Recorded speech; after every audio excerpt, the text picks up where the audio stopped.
Drac, and this is my Coca-Cola bag of tricks. Now, I unboxed a giant box full of like individually wrapped goodies and put it in the Coca-Cola bag of tricks so that I could transport it. And then I pounded out a quick strife shell. This was an OJ strife, painted it white vinyl dye primer, then I did blue on the outside, and I called it blister coil.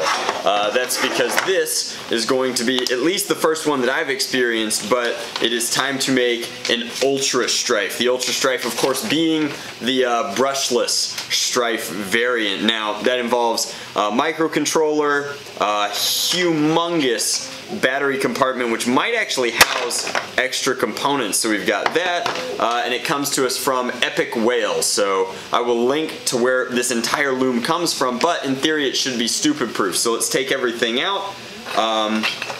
These are just a bunch of different other wheels. Now, the highest crush wheels are currently installed on the cage, so we don't need any of these quite yet. This is the custom front end. Now, this is really interesting because it replaces the strife's actual muzzle and mates to the cage itself, and this allows you to have more room here and here for this brushless setup and wheels. Now, hopefully the name blister coil is starting to make more sense because everything in this kit was printed red specifically for me. So the blue shell, I don't know, leave a comment down below, let me know if you get it, so to speak. Then we've got top rails, which are red. These are very nice. They're gonna interlock like that and just bridge over the entirety of the top of the blaster. A new trigger, which is actually phenomenally well printed. This is unusual. Not a lot of people like print things like this. I've gotten printed triggers before that were not very good. This one seems really nice. Then we've got a new bridge here. This is going to be the piece that connects the wires from the cage back into the shell, but it's much further up because assumptively there will be more wires. Then we have a new rev switch. This is kind of interesting because this is a Bobololo style rev switch, which of course was modeled by my friends over at Foam Blast, and so it might be a little tight. We're gonna need some lube for some of these printed parts on vinyl dye primered things. And then here we have the same Foam Blast style mag release. That'll be cool. And finally, inside here, we have wrapped up the most important component to this entire thing, which is the loom. So the loom is this cage, complete with brushless motors locked in back here, and they're twisted on separately because of how they run. There's a guide here for darts up at the top, two miniature speed controllers down there.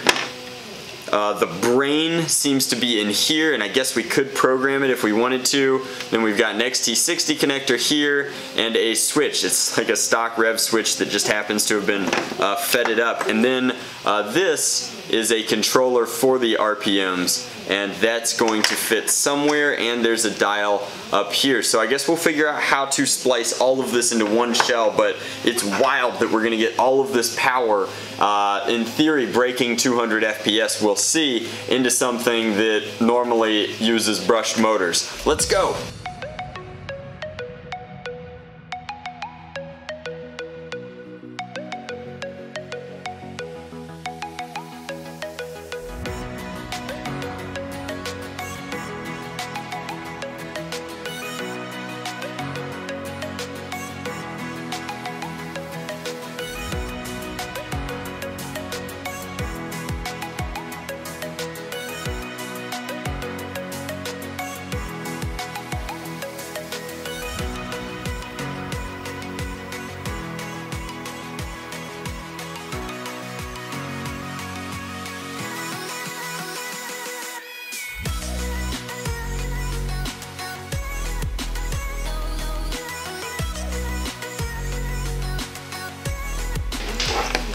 Alrighty guys, so you can see here pretty clearly what's going on, except it's not clear at all because there are about 100 different wires in here. So these are ready to go. These are our brushless motors. They run through here. They're connected to their speed controllers and their power through here. That's this entire bundle up here. And then down here by itself is the little Arduino. And that is all by itself down in the bottom with the MOSFET for this switch, which is just the stock strife switch underneath this panel, which is why it fits in there. And all of that is far away so that hopefully this doesn't get very hot. All the heated things are up here and here, so this should be pretty far away. Now then everything, and I hesitate to flip it over, the only thing that comes out here is this. I drilled a little hole to put the speed controller through there. I've locked the nut down about as tight as I can, so all I have to do is throw this on, and this barely fits. Like, it does not want to be there, but it's the only thing that's going to be obviously different here on this blaster is that it has a little knob coming out. Now there is no door here because frankly you can't clear jams anyway the way that this is designed, and that would be a giant orange thing on what is otherwise a completely red and blue strife at this point. So I'm pretty happy with the internals. There was a lot of tucking and twisting to get these things into place, and I'm just really hoping that this fits properly in here. And in order to ensure that it'll fit properly, I'm pretty sure I'm gonna have to crunch out a bunch of this stuff in here, particularly this support and these two supports.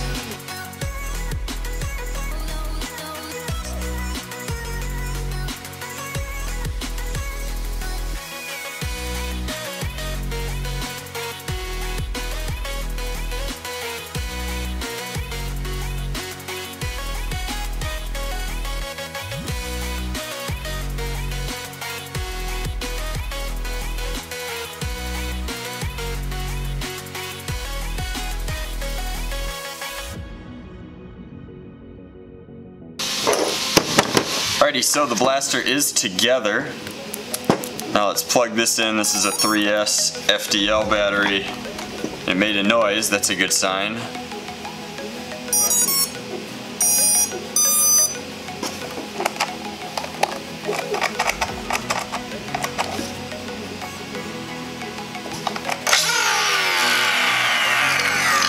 There's definitely a slight delay, but it seems functional. If we torque it all the way up.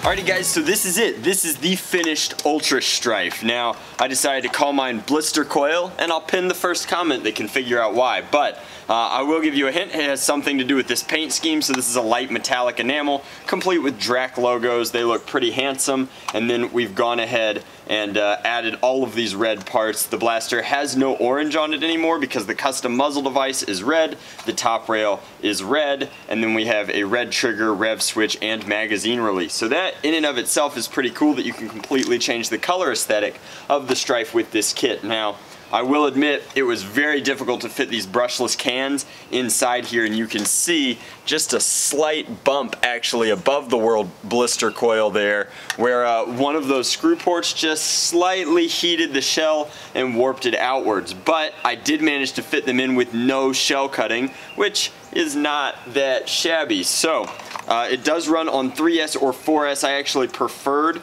the performance on 4S. You can hear it takes a little bit for it to fully boot up. It just went doo-doo-doo and then doo-doo-doo again, da-da.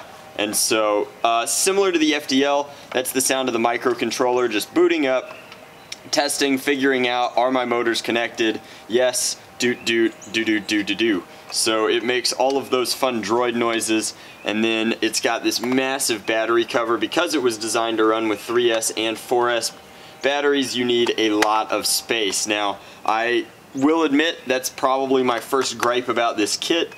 You could easily relocate this to the stock if this was your dedicated primary, and that's probably what I would do. But for the purposes of this review, it is a standalone kit. So this is the ULTRASTRYFE kit. It turns your Strife into a brushless Strife, and you can see the battery compartment is wider than the Strife itself. That is almost comically huge. From this side, very handsome. Look at that sleepy Strife. From this side, holy crap, what was designed to go in this box? So for my purposes, just a giant battery. I managed to fit the entirety of the speed controllers and the microcontroller. The microcontroller fits very nicely down here, and then the speed controllers are actually hiding up top. If you had any sort of full auto kit, you'd have way less room, and you'd have to start putting some of those components in the battery tray with the battery itself. Now, I did make one cosmetic modification to this kit, which is I drilled a hole through the rail here, and that's because, hopefully you guys can tell, I slightly hid the speed controller dial here. I also cut it down to about a millimeter. So now you have to slip a screwdriver in and twist. It's currently set so that it's at its top speed right now, because why would you ever make a brushless strife and not want it just torqued to the max? Otherwise you could just use brushed motors. So this is a Do-Re-Mi mag, which is to say that it's got a bunch of different darts in it. It's got AccuFakes, it's got AccuStrikes in it, it's got Koosh, it's got Waffles, it's got Elites. The only thing that it doesn't have is hard tips, because at 9.1 this crush is insane. So, firing. Let's just... I'm not going to adjust the audio on this at all. I just want you guys to hear how massively loud this is. So it's louder than any brushed strife I've ever put together, because brushed strife motors just can't scream this loud. But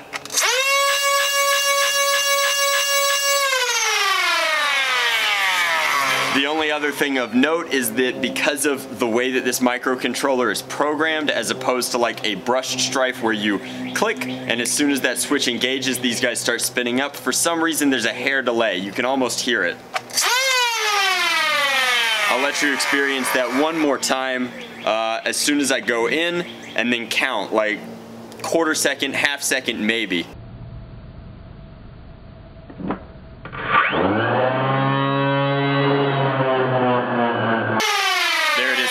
So those are my only complaints about the kit. The size of the battery door, which I think is completely necessary. The delay between rev and actual rev is a little bit frustrating. However, most of the time you're going to have this thing completely cranked and revved and ready to go. But the performance is ridiculous. Like, we're getting 200 FPS out of this without the same level of dart damage. Don't get me wrong, some of these darts still have their heads torn off of them, but it's nowhere near as bad as the Eclipse cage system was. So it's either the concavity or the design or the feed ramp or what have you. This is a very efficient, almost FDL style performance. Now, you don't get all of the FDL performance. You don't get like the select fire, you don't get the ammo counter, but you do get brushless FDL style dart blasting action at even greater FPS for a fractal of the price. So that's the big advantage to this. Like, if you don't want to spend, I guess, top tier FDL money, you could buy this kit, put it in a strife, and get very similar performance. Now, I think that the coolest thing about the FDL is actually the burst fire modes and just the variable nature of all of it. Now, you can vary your FPS with this speed controller, but that's about it in the Ultra Strife project that I have right here. So let's fire a couple of times and then we'll switch perspective, and poor Steven here is going to get shot up as well. So that's just awesome. It shoots absolute laser beams. Let's show you from another perspective. All right, sorry, Steven.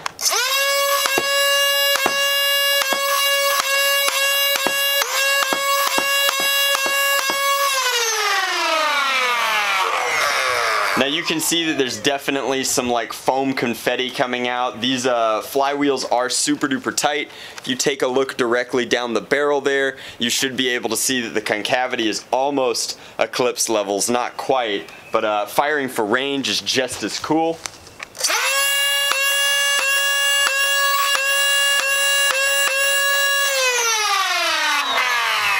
Now again, a couple of those did go wild, but it can't be helped. At this FPS, some darts just don't fly straight. The ones that did fly straight, which is about 80% of the shots, just go forever. So these are easily like 100-foot flat shots out of a strife. So the performance is there. This project is clearly doing very interesting, very cool things at a very affordable price point.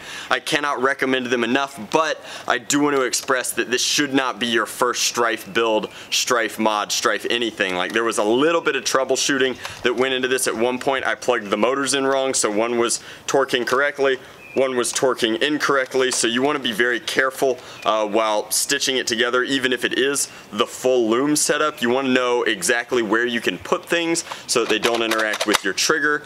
So you absolutely have to kind of have a feel for how much space is in this area here. You want to be familiar with 3D printed parts and what you can do to them, where you can put things. I did have to modify the shell in a couple of different ways.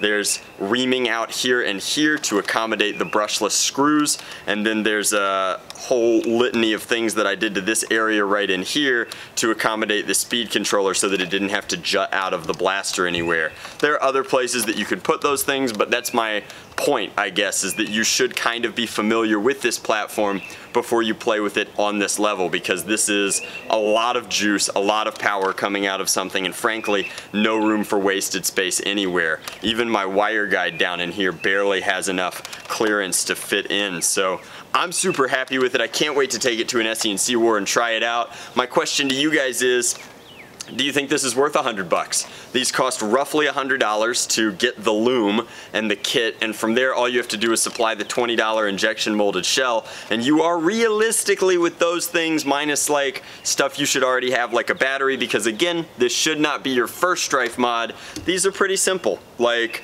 they're not 100% stupid proof, but they are a very elegant solution to getting into brushless if that's something that you want to do and perhaps don't want to spend the $300 plus that it costs to get into an FDL. Now, FDLs are completely stupid proof. You just buy it and turn it on and it goes. But if you want maybe perhaps a sense of ownership, or you're really interested in like Strife as a platform, perhaps you have like kits or body kits or accessories or things that you really like in this space, or you're particularly fond of your battery setup, this could be a really cool option. I wish I'd had a little more lead time so I could have done a full vinyl logo, but my handwriting's not that bad.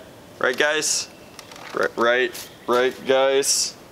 Anyway, so that is the ULTRASTRYFE project. It's kind of the first like detailed look and guide that I've seen to putting one of these together on the YouTube land space, and I really wanted to be the person to share it with you. So thank you guys so very much for watching. Please let me know what you think about this. The feedback for this is very interesting to me because brushless could very well be the future, and I'm excited to be a part of it. So let me know, do you think that it's worth the extra 20 to 30 FPS to go full-on speed controller computer programming crazy nonsense, or should we just stick with what we do very well, which is brushed cans in a build that is so simple I've done it 100 times at this point? Much love, Nerf on, Drac out.